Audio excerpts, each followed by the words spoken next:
Ya teman, balik lagi sama saya dan di sini saya rakit PC lagi.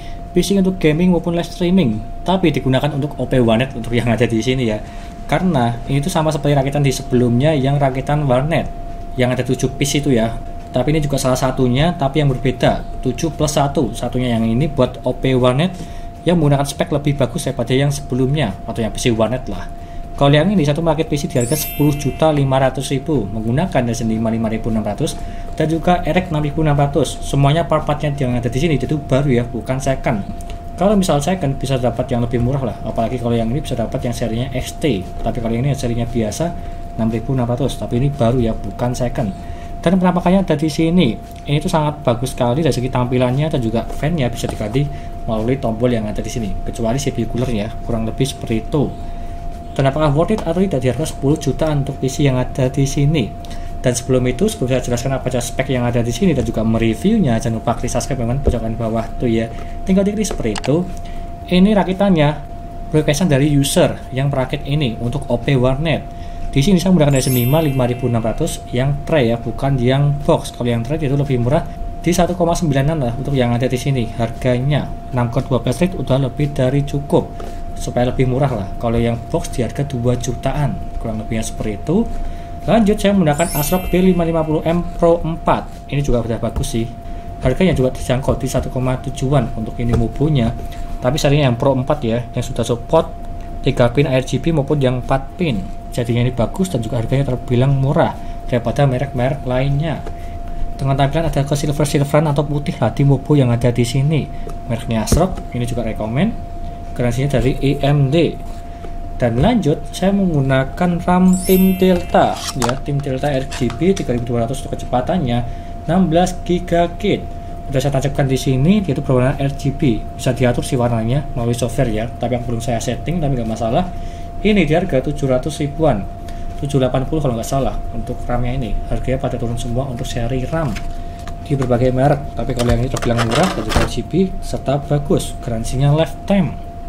Dan lanjut saya menggunakan ini XFX RX 6600 yang biasa, bukan yang ST. Di harga 3 juta lah, terbilang murah ya kalau yang ini ya. Dia tuh mempunyai VRAM 8GB, bisa Gen 4 dan juga ini udah lebih dari cukup untuk gaming maupun live streaming. Serta dayanya tidak terlalu tinggi-tinggi juga untuk ini. Tinggal dari atas tadi di akhir video dari segi dayanya menggunakan ini ya RX 6600 biasa. Mereknya XFX. Ada backlight di bagian atas ini supaya lebih tampil bagus dan juga keren lah, berwarna hitam dan juga 8 pinnya ada di bagian tengah sini. Cakep sih EGA nya.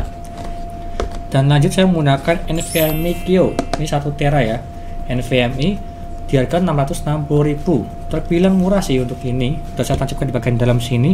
Untuk OP udah lebih dari cukup lah, untuk OP Warnet sih ya, untuk mengisi file-file beberapa udah lebih dari cukup. Apalagi ini NVMe terbilang cepat, garansinya 5 tahun dari Kio Indonesia ya. Dan lanjut saya menggunakan power supply yang ada di sini, boxnya ketinggalan di belakang. Untuk boxnya ini ya, saya menggunakan FSP 550W 80 plus bronze di harga 720.000. Nggak kelihatan di bagian casing sini karena emang nggak ada covernya di bagian samping, jadinya tertutup, tapi nggak masalah lah. Tapi menggunakan FSP HV Pro 550W udah lebih dari cukup lah untuk mengangkat RX 6600 dan juga Ryzen 5 5600. Dan lanjut saya menggunakan CPU cooler yang ada di sini, GE-CL 120, mereknya PC Cooler yang single fan seperti contoh yang ada di sini ya, sangat kelihatan sekali untuk mendinginkan Ryzen 5 5600 udah lebih dari cukup lah di harga 530.000, paling murah kalau nggak salah untuk kalangan liquid cooler yang 120 mm. Cuma single fan aja dan juga suhunya terbilang dingin sih. Tinggal kalian lihat aja nanti di akhir video dari segi suhunya, dan tampilan cuma RGB aja nggak bisa diatur dari segi warnanya. Dan lanjut saya menggunakan ini casingnya, casing dark flash DM21 yang berwarna hitam, serinya mesh ya, di harga 600 ribuan. Tipenya MATX dan juga dia itu bagus, dari segi bahannya sangat keras dan tidak ada free fan-nya ya, tapi mengandalkan dari segi kualitasnya ya, tapi nggak masalah. Ini juga sangat bagus sekali di harga 600 ribuan. Dan yang terakhir saya menggunakan ini adalah fan case dari Upcon Core Speeder ya, dimana ini satu set 3-in-1. Terdapat 3 fan, di bagian depan 3, atas 2. Cuma saya kasih 2 aja sih, karena di bagian belakangnya dia itu menggunakan dari CPU cooler liquidnya. Jadi satunya nggak kepake, nggak masalah sih untuk yang ada di sini. Satuannya di harga 300.000, kalau 2 600.000. Untuk fan yang ada di sini bisa diatur melalui remote ini ya. Jadi bebas mau kalian warna ungu atau RGB bisa lah. Ini agak susah ya, pokoknya gitulah, bisa diatur melalui remote yang ada di sini. Dan semua sudah saya sebutkan totalnya di 10.500.000 kurang lebihnya. Apakah worth it atau tidak menggunakan Ryzen 5 5600 dan juga RX 6600? Untuk OP Warnet sih, untuk yang ada di sini udah lebih dari cukup dan juga menarik dari segi tampilannya. Ininya seperti itu. Lanjut ke reviewnya. Yo.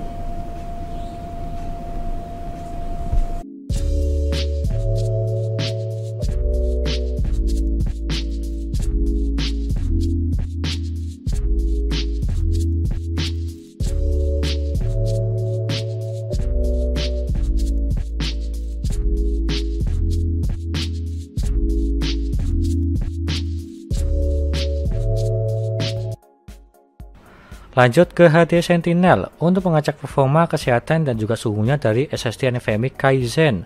Untuk yang ini dia itu 100% semua dan juga notnya dia itu perfect. Serta suhunya di 40 derajat terbilang ini dingin. Tapi untuk yang ini tidak ada sensor untuk suhunya di SSD NVMe Kaizen, itu kekurangannya. Jadi ya masih nggak masalah sih untuk yang ini, terbilang harga murah. Lanjut ke Crystal Disk Mark untuk mengecek kecepatan dari segi SSD NVMe Kaizen. Untuk membacanya mendapatkan di 1997 dan juga menulisnya di 1704. Dan jika kita bandingkan yang ada di websitenya, dia itu up to-nya 2000/1600. Dan kalau kita bandingkan ya kurang lebih hampir-hampir sama lah. Dari segi membacanya dia itu kurang 3, menulisnya lebih dari segi 100-an. Jadi bisa disimpulkan ini sama seperti yang ada di up to-nya.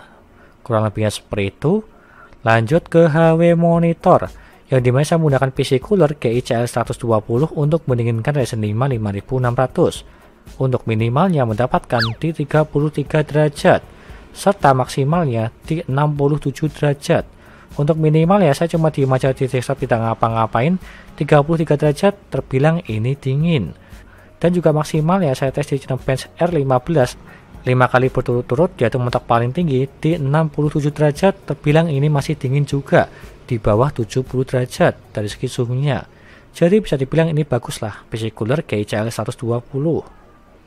Lanjut ke Geekbench R15. Untuk OpenGL mendapatkan di 256 fps menggunakan RX 6600 8GB.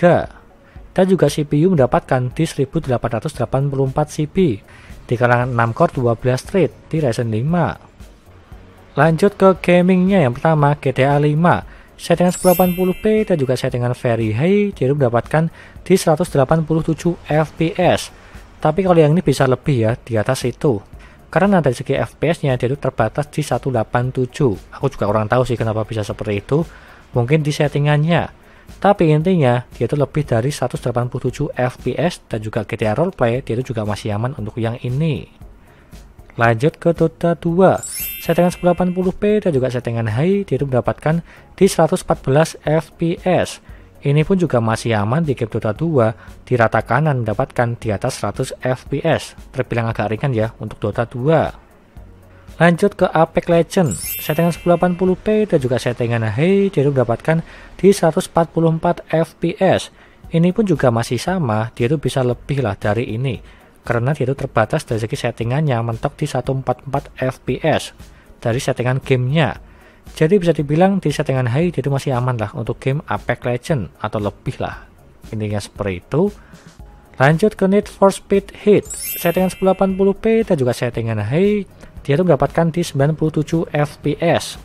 Ini pun juga masih aman di settingan high, hampir menyentuh di 100 fps. Terbilang agak berat ya untuk yang ini, game Need for Speed Heat. Lanjut yang terakhir dari segi game Resident Evil 6. Settingan 1080p dan juga settingan high dia itu mendapatkan di 165 fps. Ini pun juga masih aman, masih mendapatkan di atas 100 fps di settingan rata kanan. Game Resident Evil 6 terbilang lancar lah untuk yang ini. Lanjut ke dayanya. Untuk minimalnya mendapatkan di 56 watt. Terbilang irit kalau yang ini masih di bawah 60 watt, dalam posisi tidak ngapa-ngapain di desktop dia itu paling bawah di 56 watt untuk yang ini. Dan juga maksimal yang mendapatkan di 227 watt. Untuk yang ini saya tes di game Resident Evil 6 settingan 1080p dan juga settingan high di yang mentok paling tinggi di 227 watt. Terbilang masih irit lah di bawah 250 watt. Kalau dibandingkan dengan RX 580 ya sama-sama lah. Atau mungkin bisa lebih di RX 580 dari segi dayanya. Intinya seperti itu. Lanjut ke kesimpulannya. Di harga 10 juta lebih sedikit atau tepatnya 10.550.000, rekomen atau tidak, kalau aku pribadi terbilang ini sangat bagus, apalagi cuma untuk OP One Head. Terlalu OP lah untuk ini PC-nya. Ya dimana dengan performa kencang, part-partnya juga bagus-bagus semua, rekomen, serta dengan tampilan berwarna hitam dan juga RGB, seperti contoh yang ada di sini. Dan juga part-partnya tersebut yaitu baru-baru semua, jadinya aman lah untuk garansinya. Kurang lebihnya seperti itu. Dan semua listnya ada di sini dan juga semua linknya ada di deskripsi. Kalau kalian minat silahkan beli aja, linknya ada di deskripsi untuk yang ini. Dengan tampilan berwarna hitam dan juga RGB serta performa yang sangat bagus. Kurang lebihnya seperti itu. Sekian dari saya, terima kasih sudah menonton. Dan juga jangan lupa like dan subscribe. Serta nantikan video lainnya mengenai rakit PC Intel maupun AMD gaming maupun editing. Dan juga jangan lupa share ke teman-teman kalian yang ingin rakit PC, tinggal DM aja. Terima kasih sudah menonton.